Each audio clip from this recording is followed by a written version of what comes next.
everybody, now let's move to our last and super important speaker session because it's going to be about communications. Because with coding, good communications is also required from the developers.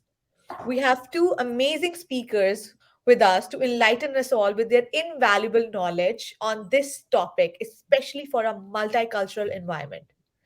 Gui is an educator and an entrepreneur who believes in the power of creativity, collaboration, and entrepreneurship to change the people who can change the world. As an innovation facilitator, he has designed and led educational journeys and change management, basically in creativity and innovation and change management. Currently, Gui also leads the instruction team at VanHack Premium Academy. So, welcome, Gui, to the session. Next Thank you, up, Isa. It's a pleasure to be here. yes. Next up, another speaker is Evan. Evan trained as a designer with a big interest in social sustainability and community design. He is a CELTA qualified English teacher and is determined to collaborate with and to make sure his students gain the confidence and mastery of English they need to ace the interview and get their dream job. Evan is currently an English instructor within Premium Academy as well. So these two speakers are going to talk about English for developers and how to better communicate in a multicultural environment. So I welcome both of you guys and let's welcome them and welcome to the floor. The floor is all yours, Gui and Evan. Thank you, Isa. Thank you. Hey, Evan. Good to see you here. Absolutely. I'm very excited to start kind of just chatting between us. I think we agreed not to have a presentation and just to kind of do quite a conversational session for these guys today. And I didn't know that we were the last session, so I think we are technically the headliners. I think we did. I think we did agree to not have a presentation, and yeah, let's have a nice chat, um, and pretend we haven't planned it at all. Have we planned anything? Have you got any plans? Um, all right, man. So everyone, first of all, thank you for having us here. It's a pleasure to see so many people joining a conference on a Saturday. It's Saturday afternoon. Both Evan and I are based in Brazil, and it's 6 p.m. Well, a little past 6 p.m. now, um, and it's very nice to see that we still have upwards of 100 people attending this session. I hope you bring lots of questions and we can develop a very interesting conversation. That's what I hope. Evan, when we set off to design this conversation in a way because we designed it. Our inspirational concept was this idea of global English for multicultural communication, and then slowly it became what it is now, the English for devs, and tips for communicating, for better communication in multicultural environments. However, neither you or I are developers. We're not exactly in the world of technology. I mean, we're in the world of technology, but we're not on that side of technology as most people attending us are. So should we maybe begin with what is this idea behind global English and why we believe on the importance of being aware of multicultural environments and how to better communicate and why it matters for developers? Absolutely. I think for me, the best starting point would be to just sort of for us to define what are we talking about? All those words, global English for multicultural workspaces. And for me, I was born in Germany, so I'm half German, but my mum is English, so I grew up always speaking English as a bilingual. This has been quite helpful for me. One of the most important things that I think about with global English is sort of when I was living in London, because London is obviously the heart, it's the capital of England, and we're talking about the language of English. But a very kind of interesting thing to consider, especially even in London, that a lot of people's first language in London is not English. It might be sort of Indian or Pakistani or Nigerian. It might be so many different kind of languages and different languages which are spoken at home. And a key kind of thing I think is that one thing that does tend to happen is that English, and in the whole world, it becomes a language that is spoken by everybody as a means of kind of connecting to that main kind of point. The importance of it, I think, is that we are sort of, transcending different cultural boundaries by uniting into and having this one kind of language. One thing I would like to say about it as well is that in terms of a language, when we spend a lot of time talking about developing and coding, we are not really allowed to make too many mistakes. Whereas I think when we are learning a language, there's a lot more forgiveness in terms of the way that we learn and the way that we approach it.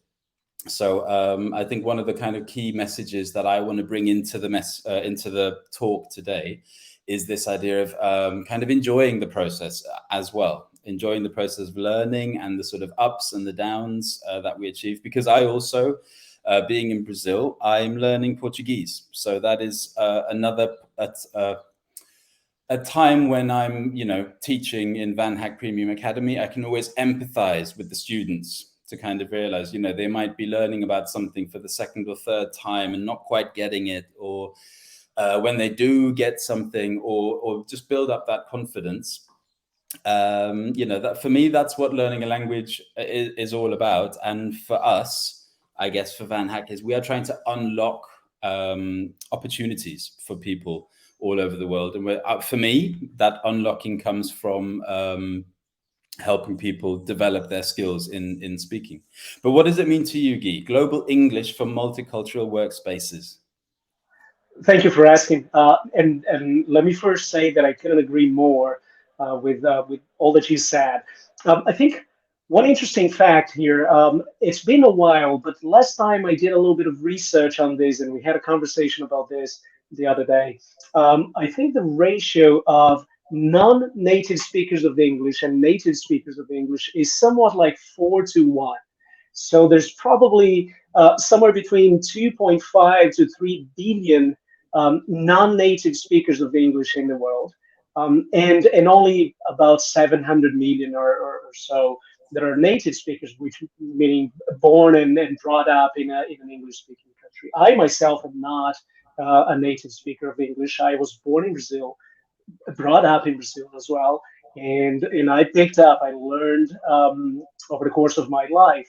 And similar to you, I taught English for some time back a few years ago. I'm not going to say how many, but a few years ago.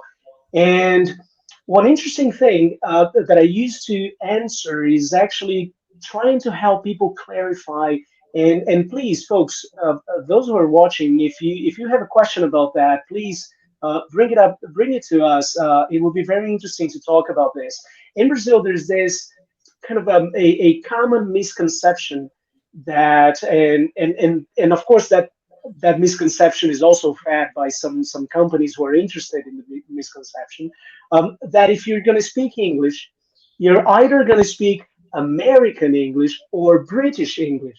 And that, to answer your question, is where the idea of global English comes from. Of course, neither myself or you, we have not invented this concept. This is a concept that is coming from linguists, from academics, from people who taught us to do what we do. It is not by all means a new concept, but it's exactly this idea that we are going to be speaking more often and more likely with people who are also non-native speakers of English. So it doesn't matter. It makes no difference for someone like me, at least, to pursue one particular register, one particular type of English. I don't speak American English. I don't speak British English. I speak Brazilian English, and I do it proudly. What really matters is that I'm able to communicate. And whether I have a little bit of an accent, whether I'm accurate in my choice of words or not, whether I know lots of idiomatic expressions, at the end of the day, that doesn't matter so much. What really matters is that I can communicate, I can manage the language, I can handle it well enough that I can do my work well anywhere I am. And it even took me a while to realize that. Of course, when I was much younger, it was kind of the trendy thing to do. You would either pursue one or the other. But once I realized, you know what, actually, I'm doing a lot of effort, and I should praise myself for being able to communicate in other languages instead of being embarrassed for not being able to communicate in the language of someone else who's been brought up in that language. They should be making the effort to speak to me in my language. But anyway, this is the idea of global English, as I've always understood, well, as I've understood it over the past few years. And I think there's a lot to say about that. So I would like to ask you if maybe we can talk a little bit about why it is important for everyone else who, like me at least, I know you as well, but you were brought up in a bit of an English context. But why is it important for us to not only to forgive ourselves in that sense, to accept that we can speak really well and well enough to communicate, and we don't have to be perfect. No one has to be able to be perfect. But how can we make some improvements to that? And what should someone in a position of a developer, a designer, or anyone who is moving countries, to work in a multicultural environment, how can we do that better? Why does it matter, and how can we do that better? Maybe we can move our conversation in that way. I mean, I sort of sometimes feel like I have two hats. I have the sort of designer and communicator hat, and then the English teacher hat. But essentially, they are kind of the same hat because it's all about communication, in my opinion. Whether a design is a visual way of communicating something, and with language, we are using words to do the same thing. And sometimes with the students on the Premium Academy, I talk about this idea of accents being either they can be charming or they can be harming. And I think overwhelmingly, I love hearing accents, and I love it when people speak with some sort of indication as to where they're from. If a person from Pakistan or from which kind of part of India. I've trained my ear well enough to know sometimes whether people are from Ghana or Nigeria or different parts of Africa, or a Brazilian Portuguese speaker as opposed to a Portuguese speaker. And I think those things are really wonderful things to hear. The only thing that comes up for me sometimes is, being an English teacher, I let people know when their accent might be getting in the way of the meaning that they're trying to convey. And I think that's the kind of most key thing that we need to think about. And also, in my sort of long years of living in London and knowing people from all over the world, there's something a little bit weird and unnerving about when somebody tries really hard to adopt a certain accent as well. Usually people do it for fun, and it's kind of funny for fun, but when they really seriously do it, it can be a bit again, it can come back to that kind of harming thing, because it would be much more charming to just have their original accent. And on another kind of other point that I find quite interesting and kind of funny as well, is that in the European Parliament, overwhelmingly, English is still the most spoken language, I believe, when anybody takes the floor, even though, sort of quite ironically, Britain has left the European Union. The language remains the same. And this is something we talked about yesterday, that and let's not say any language is easy to learn, but English has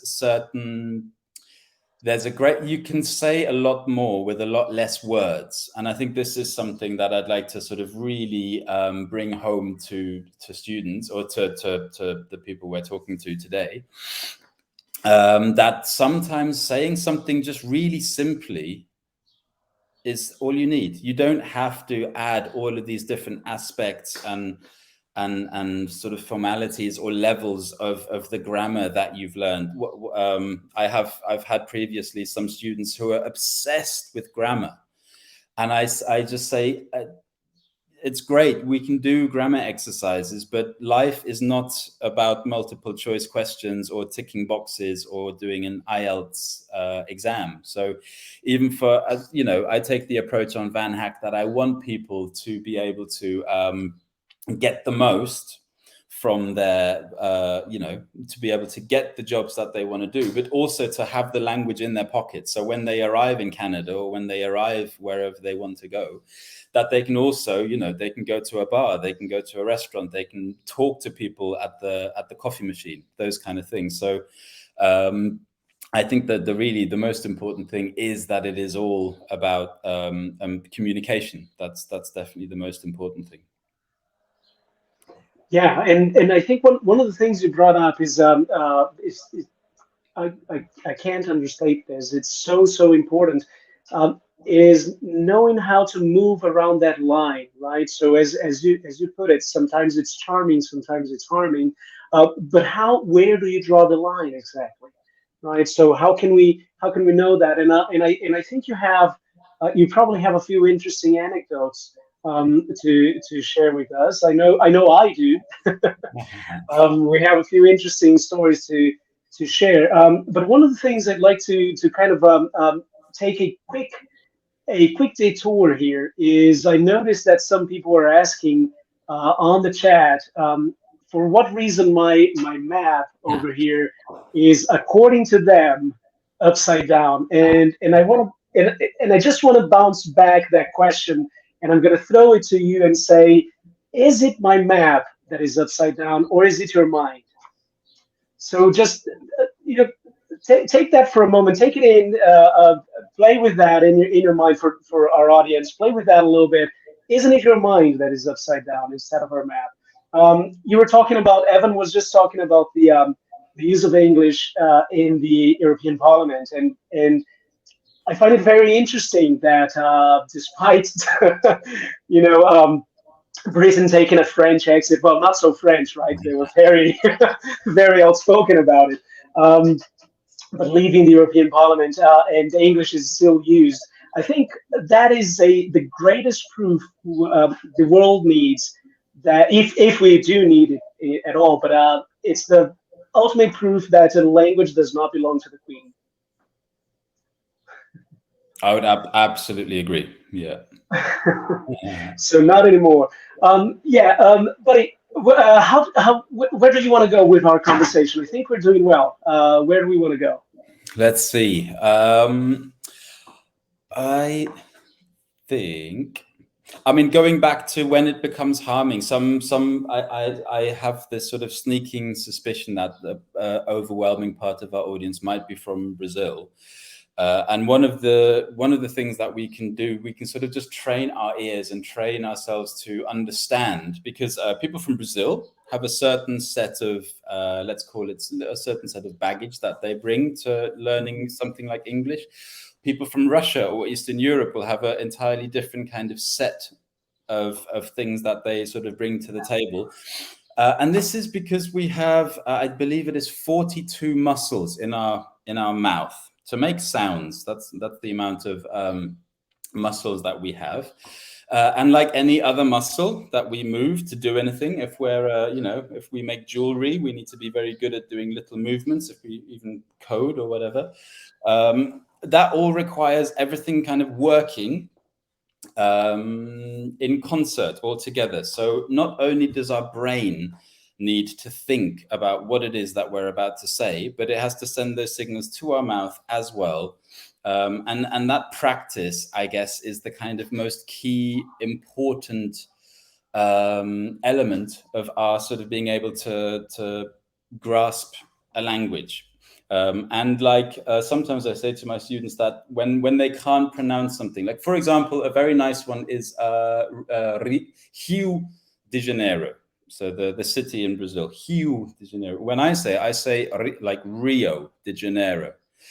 When a Brazilian person says it in English, it almost sounds like they're saying hill, like a mountain, like a hill Yeah. of Janeiro. And people say, "Oh, I'll never get this. I'll never roll my R's," or if seeing R's or two R's together. And I say it's like your mouth is going to the gym. And you have to, if you only go to the gym once a month, you're not going to really get very far with it. You have to go to the gym every couple of days, train it, keep going, keep doing it. I think that's one of the kind of important things. So maybe we can go on to that track of like, how can we improve our language, especially maybe if we're working full time, if you know, our family is speaks the same language as us. What are sort of strategies for us to improve our grasp of another language? It's interesting you should ask it today. I just had this morning. Well, I never stopped. First of all, I personally never stopped learning other languages, and just this morning I had a class in French for foreigners. I'm still learning. I'm not as good as I am with English or Portuguese or Spanish, but I'm picking it up. And one thing that really um, gets my you know exactly got my mind to exactly the thing you just said. You need to practice. You have to think about it as a workout, and you have to do it as often as possible. There are sounds that we don't have in across a spectrum of different languages. We don't have the same sounds, and it happens for English against compared to Spanish or in comparison with French or English. So there are sounds that we're not used to pronouncing. As you said, we have 40 some muscles just to move our face or mouth. Um, and even the way we produce the sound is different, right? So there are some languages that tend to favor the sounds that are coming from further back in our throats, other languages that are coming from further, closer to our lips and our tongue. So learning all of that is something that takes time, right? And being accepting that there are things that we are starting the race behind, just because our native language don't have that particular sound. So it takes us a little longer to train the muscles to learn how and where to produce those sounds. And this is something that can be an endless journey, right? I look at myself. I'm a decent speaker of English, and I think about the way when I first started, um, 30 some years ago, and I still haven't learned all of it. But I should think even about my native language, Portuguese. I still haven't learned everything I could learn about my own native language. So no one is perfect, no one is flawless, right? And it's gonna take us time. So that's understanding, accepting that, and then pursuing those tiny improvements over time. Just make it a little better next time. It's just so important. But you do, I completely agree with you. You just have to get yourself out there. You just have to try.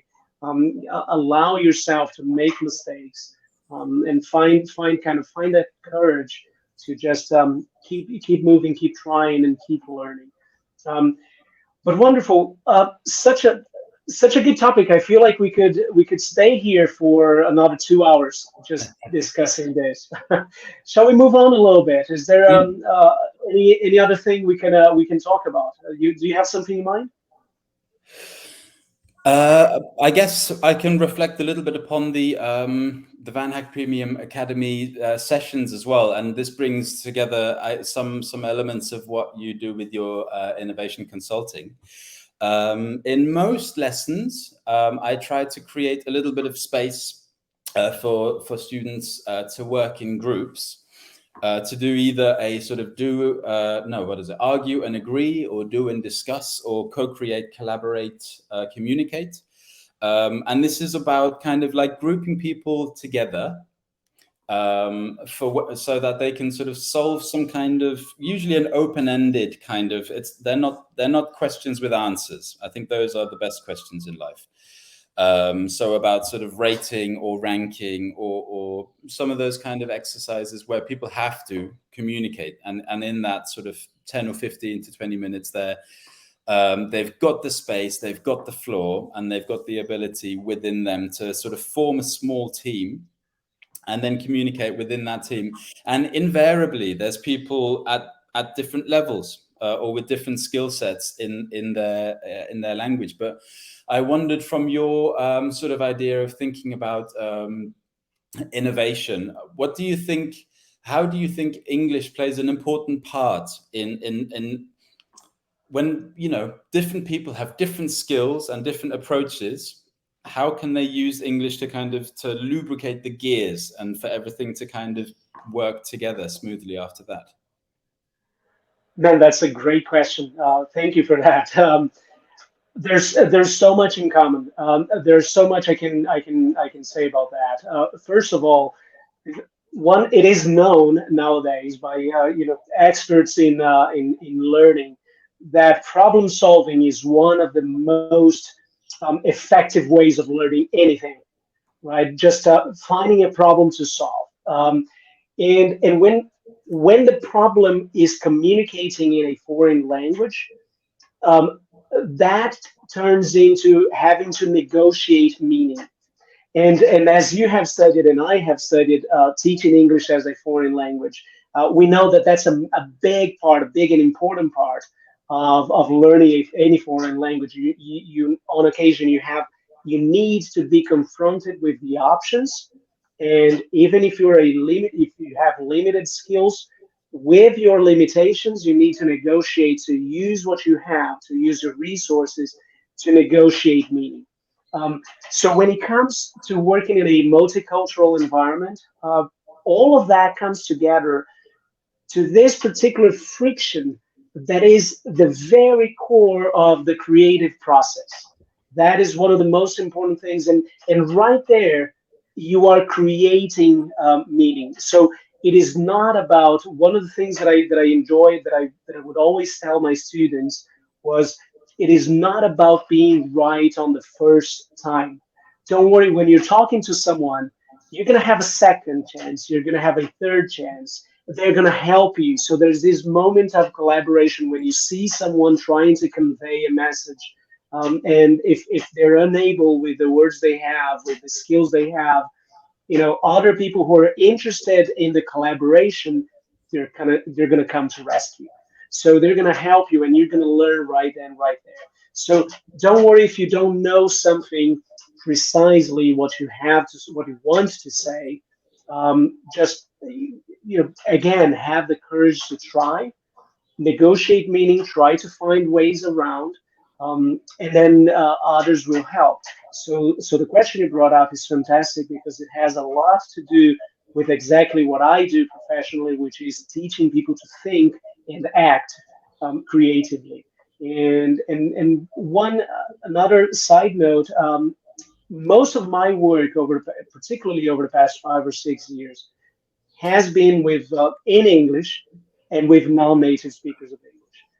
I'm a master's degree student. I'm in the United States, but most of my colleagues and most of the community of professionals I work with are speakers of English who are non-native speakers from all over the world. I have lots of colleagues that are from Italy, from Germany, from the Netherlands. So I work with people from all over the world, and not always we know all of the words or all of the concepts that we need, and there's a lot of collaboration. So I've learned a lot about about English and about other languages with non-native speakers of English, and that's a lot of fun, to be very honest. It's a lot of fun because you're always picking up on different traits and different strategies. You start working in an environment where there are people from so many different backgrounds. You start learning that different cultures come up with different strategies to negotiate meaning or to co-create or to collaborate. So and that's beautiful. That's one of the things that I love the most, and I hope our audience and the future, the people who get employed, whether by a VanHack or any other way, who come by us, and I hope they get to experiment that as well. That's really nice. I really like the idea of putting yourself in that situation. I think that's Because obviously when we're talking in this context, for the VanHack context, we're talking about people maybe feeling a little bit of fear potentially of or judging their level of English when they're going into an interview session, but because they will obviously feel like they are being judged. But then putting yourself in that situation into a group of people to learn and to learn from one another is kind of, the best kind of thing we can do. And then we just slowly, layer upon layer, build up those levels of confidence. Invariably, there will be times when we have an interview and it kind of bombs or we say the wrong thing. But we get feedback from that, we build up from that, and then we go on to the next kind of thing. So I think that's a kind of very key important point, is to have the attitude and the mindset to put yourself into that position, and on an ongoing kind of level. But you did mention as well the kind of idea of the multicultural team. When we did say we would talk about this a little bit. You can maybe mention what your idea of relating to the geography of Brazil, but I think I can bring in my ideas of the fact that, again, coming back to living in London, seeing people from so many different and diverse walks of life, that I feel like I feel like I've seen more of the world in London than in the world, if that makes sense. And I've traveled relatively widely. And that leads to a great level of kind of self-education and self-discovery and discovering about other people's kind of cultures and customs and religions and practices. For example, even just a couple of weeks ago in one of my lessons, we discussed I asked people if they had ever seen a Sikh. So a Sikh is a person who wears a turban, and I think I might even be saying the sort of wrong word for that. And I was just very sort of casually asking people if they would feel comfortable to ask somebody what it meant to them to wear it, and really wonderfully, the overwhelming response that everybody would feel excited and want to find out more about that, even though they may have never ever come across somebody from a different culture like that. But what's your thoughts about this in regards to Brazil, especially, Guy? There's one that comes to my mind all the time, and it has to do with my profession as well. One of the keys to creativity is curiosity, and I think that is also a key to working in a multicultural environment. I think being curious about people is what enables us to not act on assumptions or prejudice. Instead of making assumptions, well, that guy wears a turban, he must be from this place, he must think like that, he probably acts like this or like that, or celebrates this or that, or has this feeling or that. Um, Ultimately, it doesn't matter, and it can be very harmful to act on the assumptions and prejudice that we have, especially because we don't know. So it doesn't matter how kind we are in our assumptions. It is always going to be something that uh, can create a friction, an unnecessary and a negative type of friction, right? Like, for example, let me put myself on the other end. One thing that I never liked when I was abroad, and people would recognize me as Brazilian, and immediately they think, okay, so you're Brazilian, so you must like to party. And I would go like, honestly, I don't. I do appreciate parties, but I'm not the type of person who, gets together with my friends every weekend and, hosts a barbecue party or anything like that, or has lots of beer, or even goes to carnival. I barely go to carnival, whether I'm in Brazil or not. So it is not, and look, and assuming someone likes to party is not particularly harmful, right? There's nothing wrong with that. So it's a very kind assumption, and still it doesn't really, for me, it doesn't really depict who I am. So I don't appreciate that type of mistake. So when I'm talking to my colleagues, my friends who are from Brazil and they're moving, for the first time, or they haven't traveled a lot, and they're going to come across different cultures, and people who are so have such diverse backgrounds. The first thing I tell them is don't make any assumptions. It's not because someone wears this or that, or has this color skin, that, or comes from a certain country, that they're immediately ambassadors of the culture of that country, right? So Brazil has lots of stereotypes, and then all other countries have stereotypes as well. And they exist for a reason. Maybe there's a big chunk of the population that tends to behave accordingly to the stereotype. But how helpful is it to assume that someone behaves, or thinks or feels like that?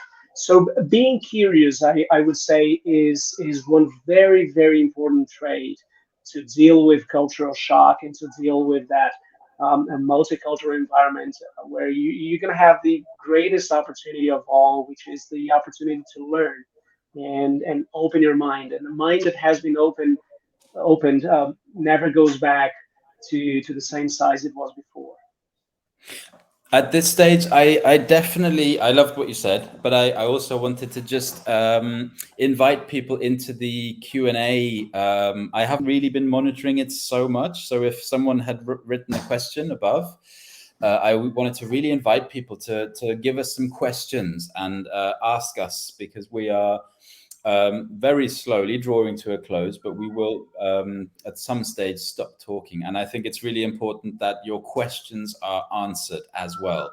It's kind of a really, really super key important point.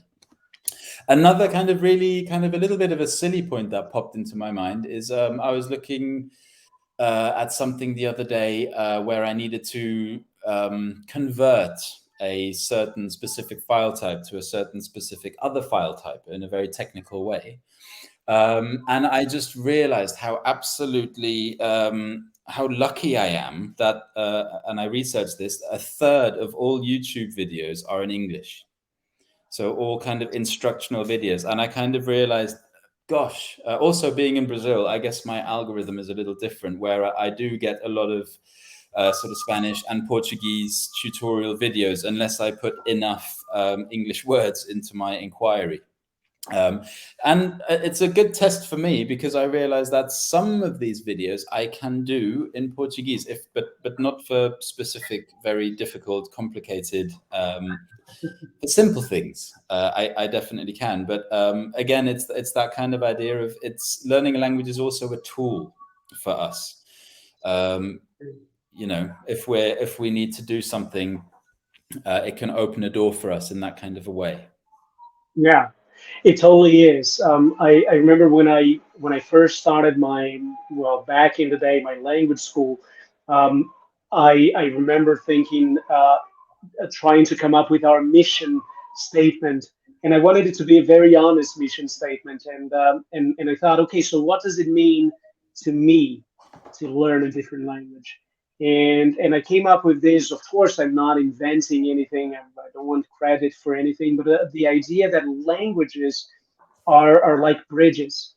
So learning a language is like building a bridge. It takes you to another place. And the good thing about languages is that, probably unlike an actual physical bridge, you can keep on widening it. So you can keep on making it bigger and bigger and bigger, and you can create it to other places. You get access to so much. You get access to so many different people, so many different stuff. And for me, that is also one of the greatest motivations for learning lots of different languages. It gives me access to things that I appreciate a lot, like history, for example. I love history, and I really enjoy uh, learning about how languages change, and how the same concepts, or different pieces of history can be brought together to help us understand the world, and thus understand ourselves. So those things are really fascinating for me. And I want to agree with you. Maybe it is we're getting to the time where we could work on some Q&A. But let me ask you one quick question as we get there. I think our facilitator here might be working on that. I'm assuming they are. So let me ask you one more question, and maybe with that we can go. What do you think is the type of English that technical professionals need to learn, and with that also, how can they um, uh, keep on improving? How can they develop strategies to keep on improving? Maybe that's a big question, but No, let's try and it's a tackle great it question. together. I think the most important thing for English in this kind of work, in a work context and also in a multicultural work context, I think it's very simple. It's clarity. I think that is the most important thing, and it's clarity when the deadline is up to here, and it's clarity when it's 7 o'clock in the morning, and it's clarity when you're doing 10 different things at the same time. And I think that requires training, and that requires sort of being able to create space in your head to be able to automatically communicate and to communicate clearly. And again, going back to my CELTA training, it's about gaining the skills. So the skills in not just in reading and listening, but speaking and writing as well. And for me, this is a huge point that I like to sort of explain to people as well. Like, there's a difference between an active and a passive way of learning. And a lot of people say, "Oh, I listen to podcasts on my way from home from work," or, "Oh, it's okay, I watch all of my shows in English on Netflix, so I'm learning." And it's like, yeah, you're listening to the language, definitely. You're entertaining yourself, but what's missing is that kind of active kind of participation with and creation of the language, because listening, we do with our ears, and reading we do with our eyes, but it's kind of really important to get our brain, like I said before, our brain is thinking and our mouth is moving at the same time. So you're asking a lot of yourself and of your body to speak clearly. And another kind of thing is, I think, and again, what Guy was saying about bridges is, yes, we are definitely building bridges, and maybe for me, in my case, they're not getting wider, but they are, a bridge, and then another bridge, and then another bridge. So you might start with Duolingo, then you might move on to listening to a few podcasts, and then getting a little bit of a tool or some kind of online platform. But I think, and this is in my own learning as well, group lessons or one-to-one lessons with a teacher is where the real progress kind of happens, I guess. That's the most important thing. And immersion. So if there's a way that you can do sort of potentially something like a boot camp, where you put yourself into a situation for a period of time, and you have to put into practice what you know. I think those are the kind of things, because learning English in a very, for 1 hour or 2 hours a day, oh, that's a lot, but I was going to say 1 or 2 hours a week in a certain setting is great. But it's the application of that. And I can speak to myself about this year. I've done, for the first time ever, I did a project in another language to what I am used to. And it was a huge learning curve of under pressure, needing to communicate via WhatsApp, listening to people sending me audios in Portuguese. And it's hard. It's super tough. But as you sort of grow and as you develop, this is something I would never be able to do 2 years ago. And in another 2 years, I will do it in a completely different way, in a much better way. My level will be so much higher. So I think, again, it comes back to that idea of doing something like learning a language. It's never done. You're never at 100% and you've completed Exactly. it.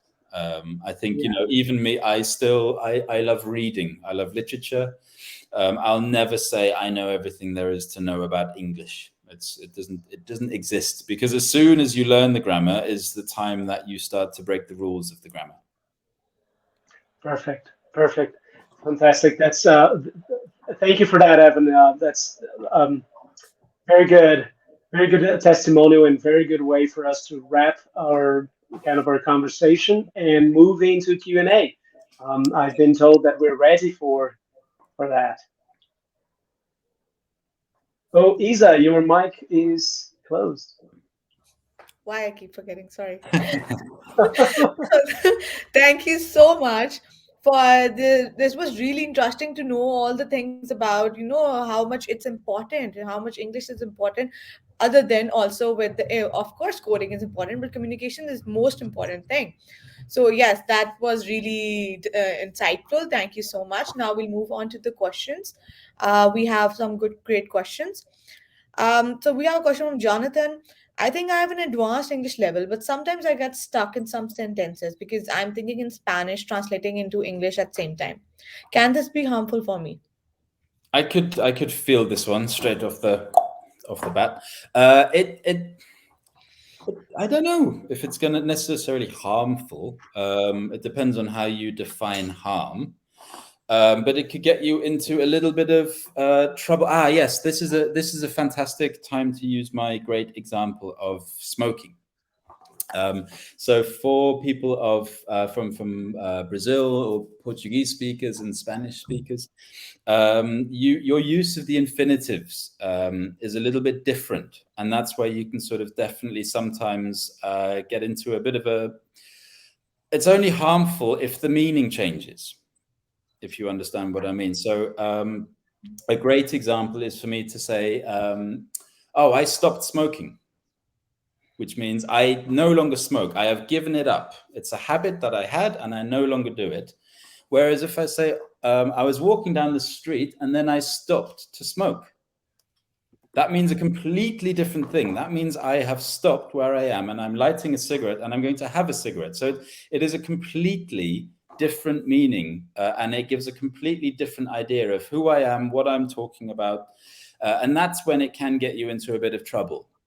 Whereas lots of other forms, I'm not going to think of an example off the top of my head, but that is a place where if you just sort of, Google Translate in your head, that's where you get into trouble. Even, when you do use Google Translate, it does a damn good job of what you're trying to do, but not quite 100%. So it is important to go some way to learning the grammar rules, or at least to know where your danger areas are. So this idea of the infinitive and to smoke or to stop smoking, those are kind of important things for you to realize, this is a danger area. I need to make sure that I'm being clear, as opposed to this is a safe space where if I make a mistake, it's not going to be a problem. Perfect. That actually answers all of it. The next question from the audience is: do native English speakers change their mind about the international aspect of their language? Patricia.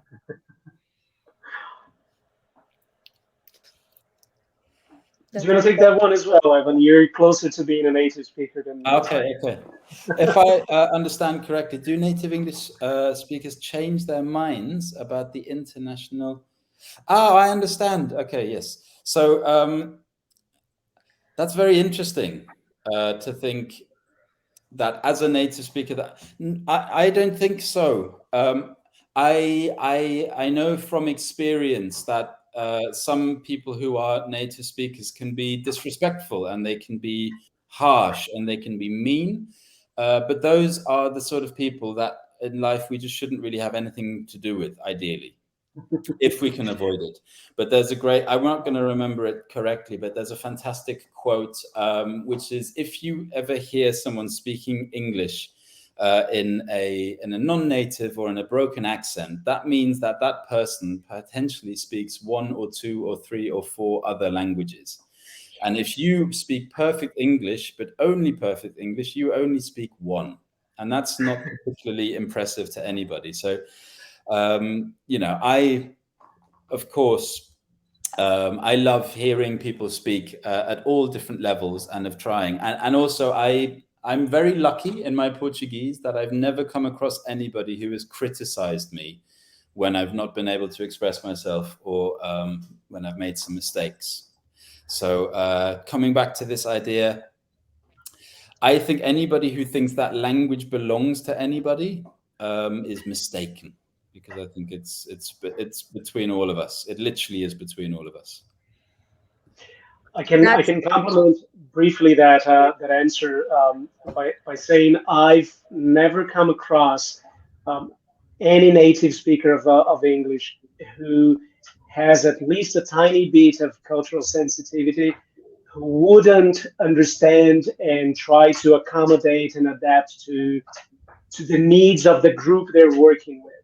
So if they do that, as Evan described, if they get too stuck into their own native language, they they're going to come across as rude, insensitive, and they're going to learn. So as he put it is their problem, not yours. Wow, that's a very different perspective on, and it's really interesting to know that with one native language, and you know more, you're looking at as if they know more languages, not just one. This is a very different aspect. Yes. Also, Yeah, okay, we have this question that how important is IELTS for getting jobs abroad? Pembre. I can take that one. Not really important. Not really important. Let me start with my personal examples, and then I'll make a few additional comments. I have I had never taken IELTS until a couple weeks ago because of one very specific reason. And that has never kept me from working abroad. That has never kept me from even getting into university. As I mentioned before, I'm a student, I'm a master's student in the university, in the State University of New York. And of course, there was a little bit of luck in the fact that I actually met by coincidence some people in the admissions office of the university in a conference. They came to a lecture of mine.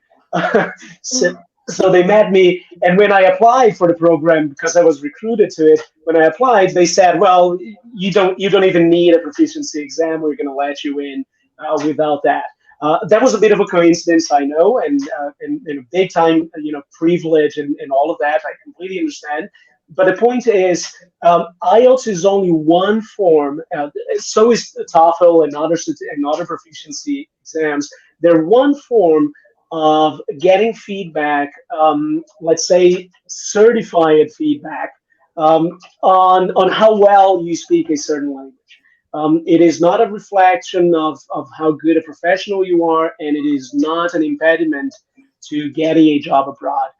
Usually, companies who hire you from overseas, and I believe Canada is included in that, they don't care about you having a proficiency, a certified proficiency.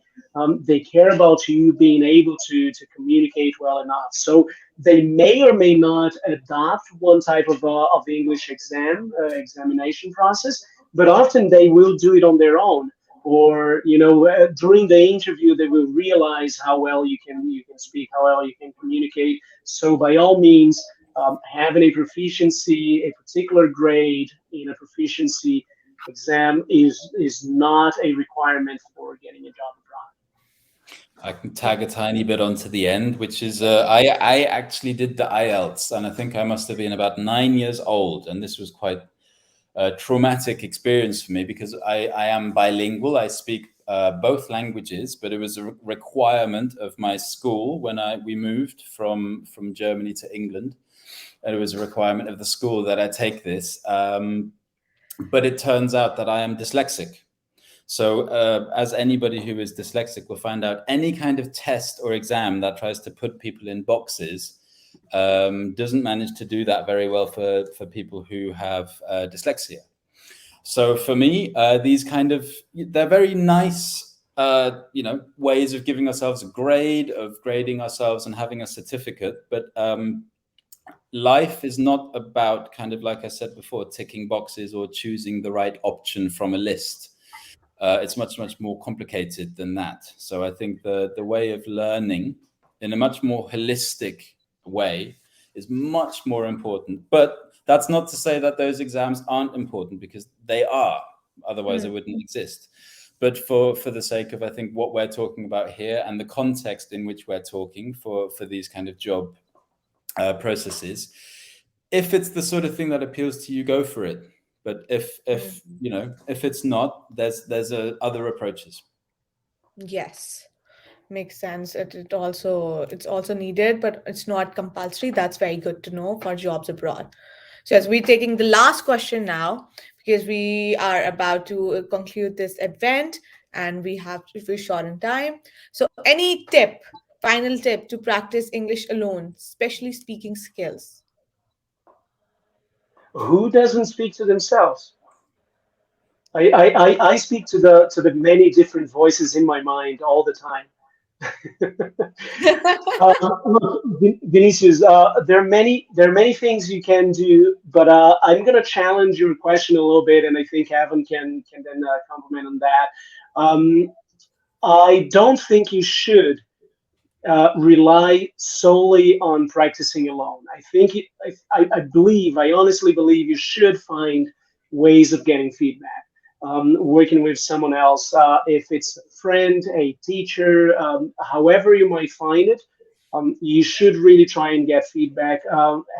You know, as we were just saying earlier, making the effort and getting feedback is one of the most efficient forms of learning, particularly of learning a language. So try to find someone. But if you really want to improve practicing alone, I always try to listen and watch things as much as I can. So if I have a question in my mind, something that I want to learn, I will look it up on YouTube, or I'll try to find a movie about it. You know, something, because as Evan was also saying before, there is this passive form of learning where if you're exposed to the language, you are at least learning a little bit. You're getting, you know, samples of speech. You're learning a little bit about how to pronounce something. What are the ways, you know, the word choices, the way to make sentences, and all that. So there is that level of learning, and then building on that, from to answer your question, I would say try to get some diversity. So don't rely only on podcasts or only on Netflix. Try to get a wide range uh, of stimuli, and then from there you're going to get a lot of interesting practice. I've always suggested to my students, try to get things that stimulate at least two senses of yours. So for example, if you want to learn more English using Netflix, you already have the situation, the video, the movie that is going on. Add subtitles to it, English subtitles, because then you have a second source of stimuli, and that is going to help you, because you're watching, you're listening. Actually, a third source, you're also reading. So the more you do, the better the combination. Um, the better to learn. So the more things, the more types of more diverse the level of stimuli you have, the better your learning tends to be. So I would really recommend that. Cool. I would definitely just add to that, and building on the same kind of idea, is use the tools. We have got so much now in terms of, even on Hmm. Duolingo, the sort of speech recognition algorithm. Like, I would never say it's perfect, but it's better than nothing. So that is a way that you can, if you must, practice on your own. Which I would also say, um, don't. You don't need to. You're looking at the best source of connecting to people that you've ever had, especially in the pandemic now. Use the internet. Find ways of connecting. There in the UK, or most English speaking parts of the world now, there is hundreds, if not thousands, or hundreds of thousands of people training to be English teachers, and they need to practice. When I did my CELTA course, we had people from all over the world dialing in for 2 hours a day, being our little practice people. And so they did a course, and some of them go from course to course to course online. And they said the pandemic is one of the best things that happened to them in that respect. So practicing, definitely speak to yourself. That's cool, but at some stage, people will start to look at you funny. So find people to talk to because they exist. Yes. Thank you for ending on that note. Thank you so much, Evan and Goe. That was a very interesting session. We everybody got to learn so much, and yes, it was really helpful. So thank you so much for being part of this event and for being part of as a speaker. So yes, it was really awesome to have you on. Thank you, Isa. Thank you for the invitation. And one last thing, if I may say, Sure. we have resources at VanHack Premium Academy to help you learn. So whether it's our group classes or you can get private tutoring, and soon you're going to have more opportunities. So do take a look at the work we have been doing, and people are definitely going to find interesting stuff to work. And we are still developing a lot more. Perfect, perfect. Yes, we are developing over. We are actually offering so many services on VanHack. Everybody needs to check out VanHack platform. You'll be. I think you need to play around the whole platform to see that there's so many options over there, so many services over there that's just there for you to all check it out. So yeah, that's something that's really awesome to know. And with that note, we actually would like to end this session because this session concludes the second day of the VanHackCon 2021. Thank you so much, everyone, for being part of it and for being so actively engaged in chat and question answer sessions. It was a delight to have you all here. Make sure you follow us all on social media channels to stay tuned for all the jobs, tips, and also Premium Academy. We have a dedicated Slack channel as well of 80,000 members plus 80,000 plus members for you all to stay connected. It's the same when you join for VanHackCon. You can join a Connect and Network channel in that workspace. Also, not to forget, we have Black Friday deal happening for Premium Academy, which will expire on 30th November. Also, all the sessions of these 2 days event will be uploaded next week on YouTube. So don't forget to subscribe to our channel. So yes, that's it from our side. From our side, we really hope you enjoyed it. You enjoyed the whole 2 day event, the sessions, the speakers of knowledge, full of knowledge. Thank you once again for being a wonderful audience. Now let's hack together and let's get that dream job abroad. Iza Shahid Gilani, your community manager of VanHack, signing out. Bye bye.